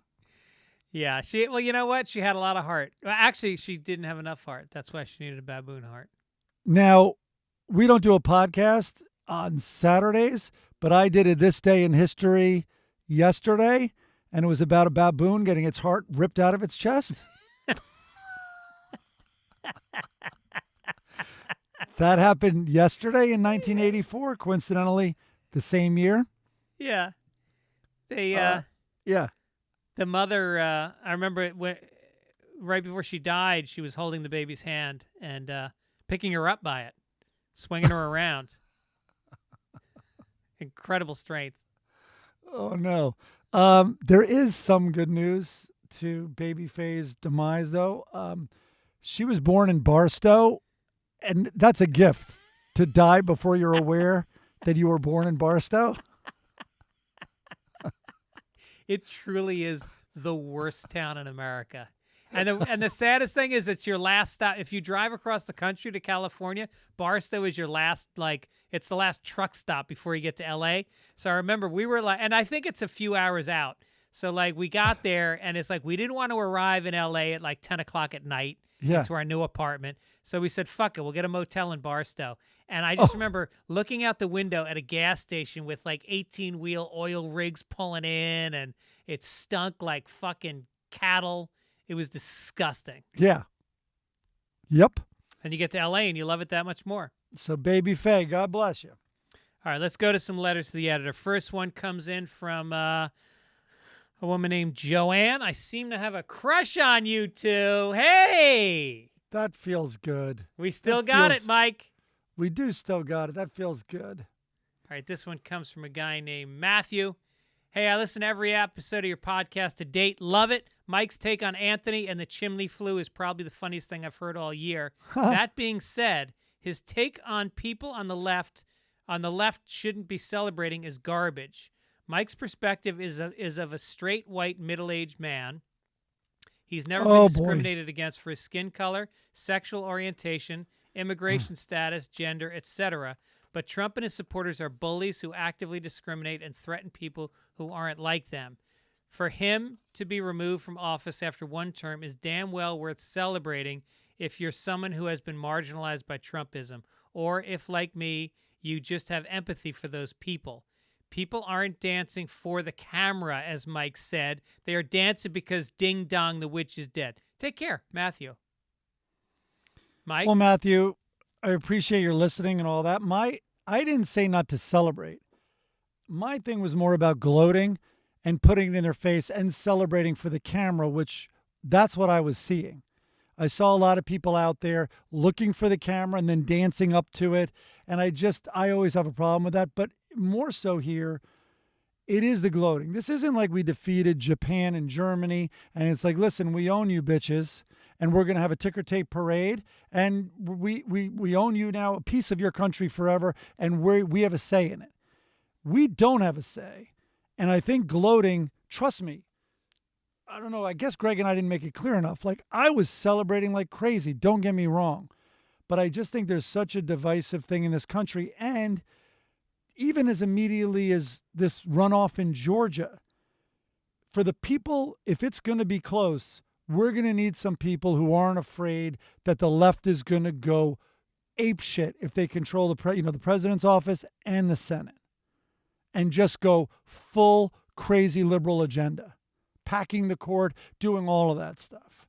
So I don't know. What do you think, Greg?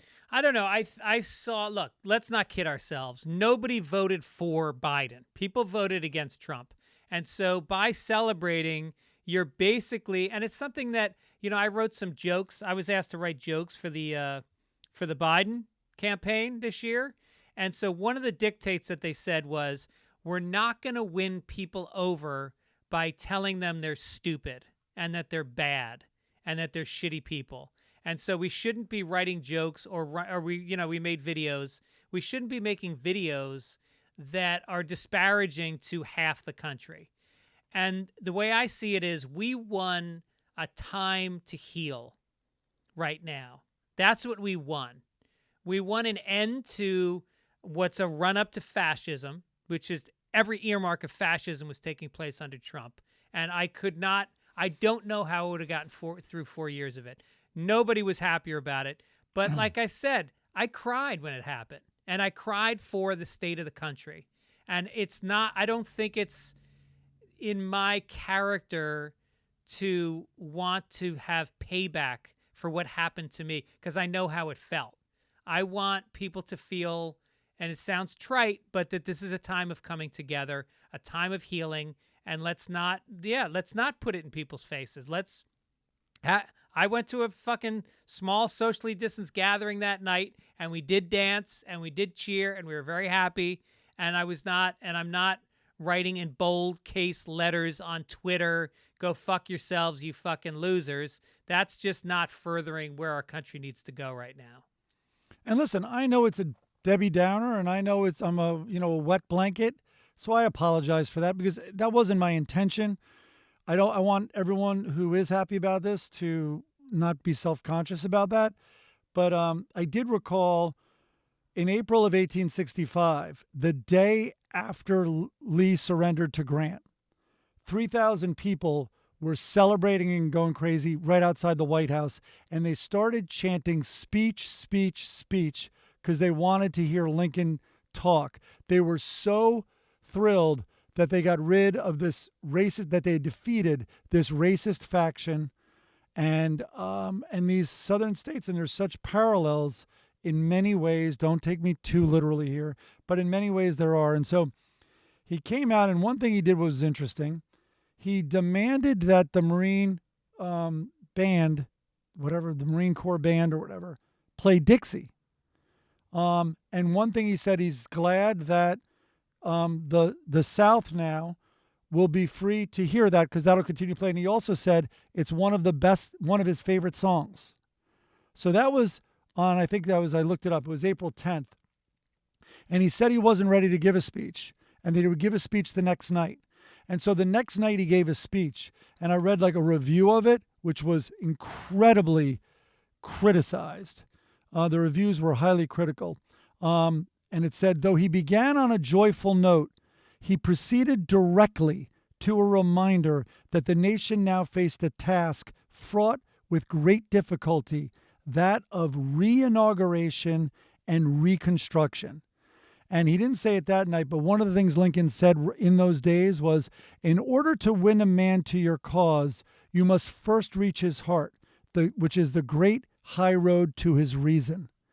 And I just think that his speech was basically booed. He gave it from the White House, from that deck overlooking the lawn, and critics hated it because they wanted it to be more of a celebration. They wanted it to be more joyful, and Lincoln just couldn't do it. He just thought that was a very wrong first step. And I guess that's where I was coming from. Yeah, let's move past what we've gone through for the last 4 years. I really think we're a nation in crisis, and it wasn't just about Trump. It clearly highlighted some feelings that are happening in this country that we need to communicate about. We need to find a way to not engage right-wing or hard left-wing media or conspiracy theories on social media, and to start to find a truth that we can both subscribe to and come together as a country, because this is fucking scary. We did not defeat that side, and that's the World War II example. We have to keep that in mind. And if you really are ecstatic about what just happened, then you should be very worried about the House, which lost seats. And of course, which is then the midterm elections are also, going to come up, and that's going to be something to be very sort of worried about. But Georgia in the immediate future, I have no idea what the odds are on Democrats winning both of those. But I do know if any fence sitters down there are seeing this fervent, sort of rabid left base, it's going to be scary for them. And this is not appeasement. I mean, I'm out there marching. I marched with Black Lives Matter for fucking months. And I think we're pretty outspoken about our ideals, and I think we criticize things that we find repugnant, and hopefully that reaches people. This is not appeasement. This is an attitude of moving forward as a country. And don't confuse those two things. They're very different things. Boy, can we get back to dead baby jokes? Those were such lighter fare Here's before this topic. One. Here's an upbeat one. Obituaries, okay. Mike. All right. And that's all, folks. It happened. We mentioned it last week, but it happened on Sunday of Sunday Papers. So we're going to revisit Alex Trebek, our favorite game show host in history, probably. Alex Trebek. And I don't know. You were a host. You were a game show host. That's right. Won a Cable Ace Award for hosting a game show. And Alex Trebek, 35 years this motherfucker hosted Jeopardy. And he set the Guinness World Records for the most episodes hosted by the same presenter. He won the Daytime Emmy Award for Outstanding Game Show 7 times. And it was ranked #1 by TV Guide of the 60 greatest game shows. So anyway, he died, and I wanted to play a clip, and then I found out from Chris Denman, our producer. I found out a lot of things from Chris Denman, that women don't deserve the right to vote. Or to be GMs in Major League Baseball. But he also said that we can't play this clip of Alex Trebek because it'll get flagged and our episode will be pulled down. But anyway, in the clip, it's great. There's a girl that comes on, and she's kind of nerdy looking, and he says, well, what are your interests? And she says, well, me and a bunch of people, we get together and we have a thing called Nerd Rap, where we rap about, Dungeons and Dragons and comic books and how it's kind of difficult to when you're a little bit odd to date and all that. And he goes, and Alex Trebek goes, sounds like losers. What is losers? And then she defended herself in a way that was actually really sharp and kind of like put him back on his heels. It was a great exchange. So look for that. Look for, I don't know how to list it, but I put down Alex Trebek and rapping nerds. I was a doorman at the Bull and Finch pub in Boston, which was, that's what Cheers was based on. And the other doorman there told me I wasn't working that night, but like the night before, Trebek was in there. And at that point in his life, I guess he liked to drink. Anyway, he had to be forcibly removed from the Bull and Finch Tavern because like he was getting a little ornery in there. Yeah. No shit. Yeah. So I think he did used to drink more back in the day. Wow. I love that. But, Jeopardy's so weird. You would have think someone flagged like, hey, this gimmick of answering with a question. And then, by the way, you screw a lot of people who forget to form it in the word of a question, even though they got the answer. That pretense doesn't, unless I'm wrong, it doesn't buy you a lot, right? Buys you a hook. You're looking for a hook on a game show. Yeah, but that's what I'm saying. It's like, is this hook enough? Like, how about just the most simple trivia show? I think it's Carmack the Magnificent, you know? Yeah. It's just a format for delivering a question in a different. No, I always love that. I love that's like you get 50 points on the SATs for filling your name in. That's what that is. Weed out the stupid people. I don't know, but couldn't you come up with other? I haven't thought this through, but couldn't you come up with other devices like a sarcastic game show? Like every answer has to be sarcastic. You mean like a match game? Yeah, I guess. I mean, yeah, you're right. Their match game, I guess, is similar to that in a way. Or Hollywood Squares, same type of thing. Yeah. Hey, one other obituary. I wasn't prepared to give this, but I was moved by this week. If you Google Ruby Bridges, it'll all come up. She's been talked about a lot this week, and her mother died this week, which Lucille Bridges. So exactly 60 years ago, yesterday, Saturday, was when Ruby Bridges, as a 6-year-old girl, took her famous walk to school in New Orleans, which had just been desegregated. And the U.S. Marshals had to walk with her, and her mother walked with her. Anyway, there's a very famous, and it's now gone viral, work of art that's out there of Kamala Harris walking to work, and the little shadow is of Ruby, which was made sort of immortal by Norman Rockwell. Norman Rockwell painted this image of her walking to school with the Marshals. The N-word is written on the wall behind her. There are tomatoes, which the protesters were throwing. Anyway, it's just this amazing work. Both are amazing work. Wow, that's incredible. Both are amazing works of art. Obviously, the Norman Rockwell, which was painted, I believe, in 63 or 4. This took place in 1960. And then this image of putting her shadow, because, and by the way, the name of Norman Rockwell's painting was The Problem We All Live With, is the name of that painting. And for her, Lucille, to see that painting, which became an instant sort of legendary thing, although there were a lot of protests about the painting, and people didn't like that a magazine printed it. But just, I guess, do yourself a favor anyway.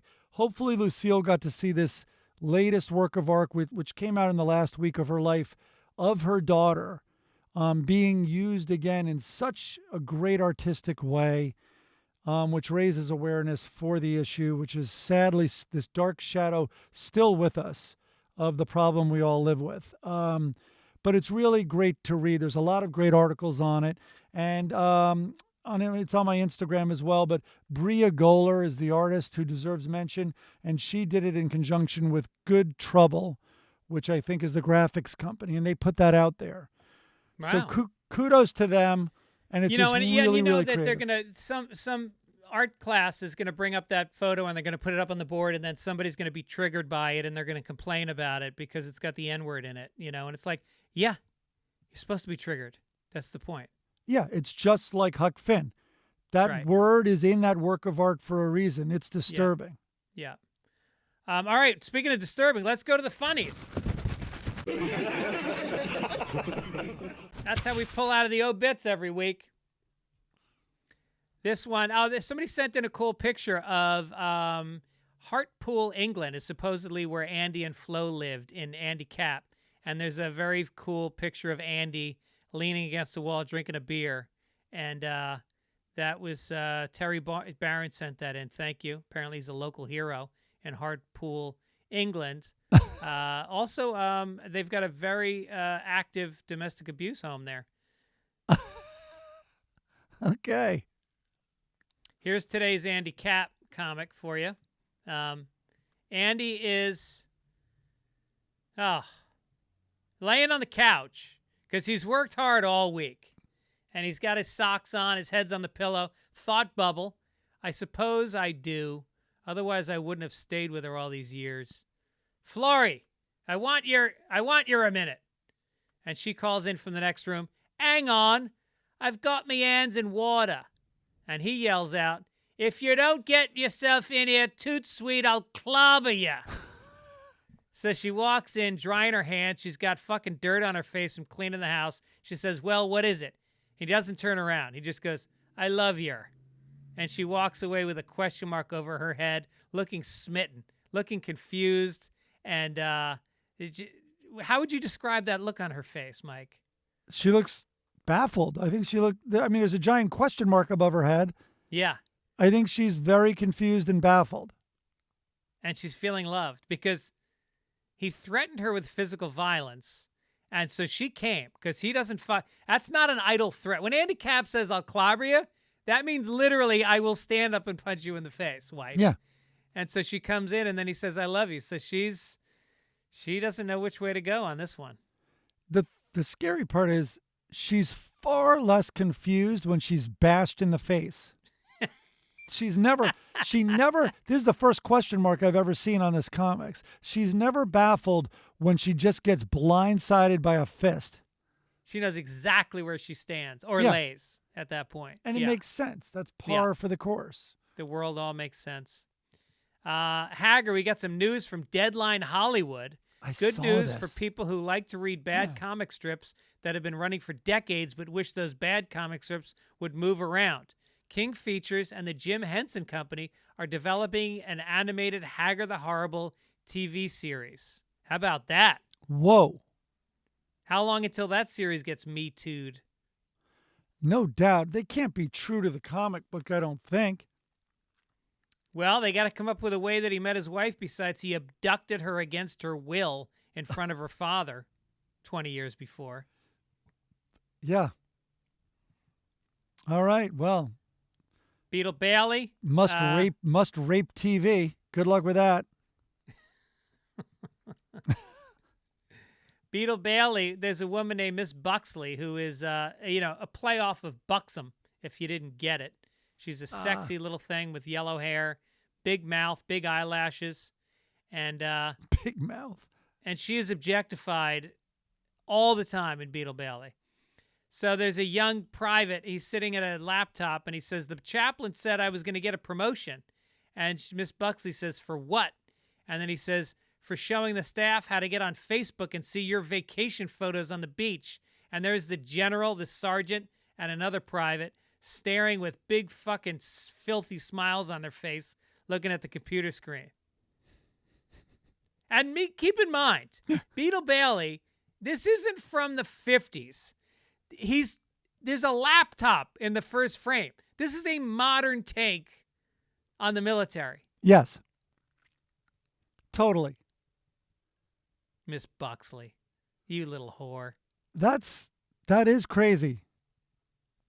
And look at them all sitting there. With their back to her. And two of them, they just show one hand. We don't know where the other hand is. That's right.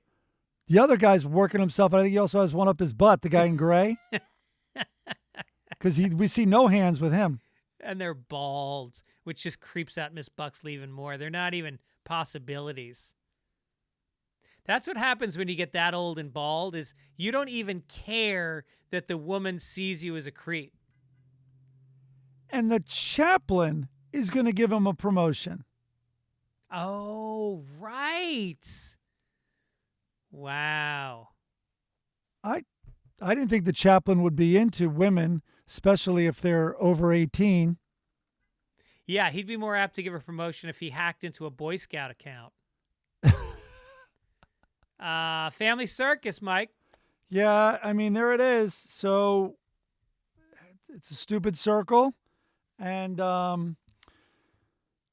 it's a boy on one of those red flyer, whatever they're called, those red wagons, with the handle. And I've never seen a kid ride one have you ever seen? I've never seen this, but he's I haven't seen a kid ride a red wagon. First of all, can you say his name? What's the kid's name? I don't give a shit. I honestly don't care. It's one of the idiots in the family. He has one leg and knee in it, and his other leg looks like it's pushing it along, right? And he's grabbing the handle, which normally pulls these. Yeah. Anyway, it's already too much to think about. So there's a homemade bumper sticker on the back that said, I heart mommy. And then I guess it's the heart is crossed out. Is that what you're getting? No, it's filled in. It's what? It's filled in. No. No, they would never cross it out. On Family Circus? No, the heart is crossed out. No. I don't think so. This is perfect. We don't even know what this fucking thing's trying to say. Right. Wait, if it's just I love mommy, then there's absolutely nothing going on in this comic strip. No, they didn't even misspell mommy. Usually he'll throw you a bone and make it M-O-M-Y so you can get at least the dumbest people in America will smirk at that. Or but it doesn't even give you that. Or E-Y-E. I, like an eyeball. I love mommy, because as is the usual for Family Circus, the stupid fucking kid actually does something more advanced than, which is breaking all comedy rules. It doesn't even make sense why he would overcomplicate it instead of dumbing it down. But no, I think that's a crossed out heart. That seems dark for Family Circus. The only thing wrong with this frame is that it's a perfectly flat sidewalk, and I want him at the very top of a very steep hill with traffic at the bottom. Maybe you're right. Maybe it is such a piece of shit that it just says I heart mommy. Because the other thing is, instead of crossing out the heart, you dumb kid, you could just remove the bumper sticker if you no longer love mommy. It's taped on. There's 2 pieces of flimsy tape holding it on, which leads me to believe he did not cross it out. But how do you? So that goes. That gets shipped to be syndicated. Yep. It's probably available in other goddamn countries. Mm-hmm. I don't even want to get, whatever. We're already going long. I don't want to get worked. I could get very angry about it. I'm just going to try to let it go. There's only one way to end the Sunday papers, Mike, and that's with thank our you. girl, my Okay. girl. I don't know if she's your girl. She's my girl. I never asked you about your feelings about Blondie. You've kind of, I get turned on when you talk about her. Is that right? Is that okay? Blondie's in the kitchen. As always, Dagwood with his fucked up something about Mary hairstyle and his bow tie in whatever year this is, sits. He sits on his skinny, bony ass while she serves him. Serves him in a white blouse with black cuffs and a black collar. The bosom is it's like she's always inhaling. But then it cuts straight into the belly. You know the classic 36, 24, 36? She's got it. Mm-hmm. And then so she's standing there with a pot of coffee, and she says, "Dear, do you realize that you leave your wet towel on the bathroom doorknob after every shower?" And he says, "I'm sorry, honey. I guess it's just a bad habit." And she says, "You need a new habit, dear." And then he's in the car with his friends driving to work, and he says, "Say, do you ever leave your wet towel on the doorknob after you shower?" And then Herb says, "Are you kidding? That's my favorite habit." Huh. So I guess we're celebrating the fact that your wife gets up, serves you breakfast, makes a simple request, and then you shit on her with your friend Herb in the car when she's a fucking 10 and you're a 3. Do the math on that. If my wife said to me, "Sweetie, you realize you're leaving the wet towel on the bathroom doorknob after everyone," you know what I say? I don't say, "I guess it's just a bad habit. Like that's the way things are going to stay." I go, "Hey, baby, you know what? You give a fucking 1,000% raising these kids. You're good to me. You take care of your body. You give me sex on demand. I'm going to make sure that fucking towel gets hung on the rack next time. And I'm sorry. Maybe bring you some flowers home. Not, sorry, I guess it's just a bad habit that I have and I'll still have." It's kind of like he's like, "Oh, I'm the idiot. You're the one who married an asshole. Yeah. So take that." That's what she did. This is so clearly written at a time when divorce was not acceptable. Yeah, that was not, that option was not on the table. No. I'll tell you what is on the table, Mike. Us doing a 2-hour podcast. What happens? We shoot for an hour and 20. Jesus. And we skipped a bunch of shit. Jesus. I know. All right, well, listen, people. If you want to support the podcast, please do. And here's how you do it. Go to BlueChew.com, use promo code PAPERS, and get yourself a free first order. Just pay $5 for shipping. It's going to help you out in the bedroom. You're going to be like Hagar the Horrible in there. Yeah, just no matter how much she fights, that boner just doesn't go away. Is that a good ad? Is that a good ad read? I don't know that we'll get another one after that one. But that's a good idea, by the way. That is how you support us. Like, instead of giving $10 to us, first of all, this is free on the first order. But why not? Yeah, why not support us? Throw some their way. Fun. And then think of us when you're using your boner pills. Think of us. Even that, Joanne. Even that won't bring it down. Right. Mike Gibbons, great hanging with you. I think it's a little late to play paddle tennis today. Tomorrow? Yeah, maybe. Tomorrow right, sounds good. I got to exercise somehow. All right. Shout out to Chris Denman, our producer, and also Beth Hoops over at Midcoast Media. And we'll see you guys next week. Take this paper, fold it into triangles, throw some tape in the middle, and hurl that shit out the window. I like it. I like that. I had some callback to one of our stories of what you do with the paper. Did we do fish heads? Wrap some fish heads in it. Wrap some fish heads in it. Eat those eyeballs. Take baby Faye, her corpse, wrap it up in papers, throw it in the incinerator. Oh, my God. Oh, no. Bandage. Stop the bleeding from the black leopard mauling. Put that paper on your head. Take it easy. All right, bye-bye. All that's fit to print, conspiracies and capers. They come quick. It's the Sunday paper.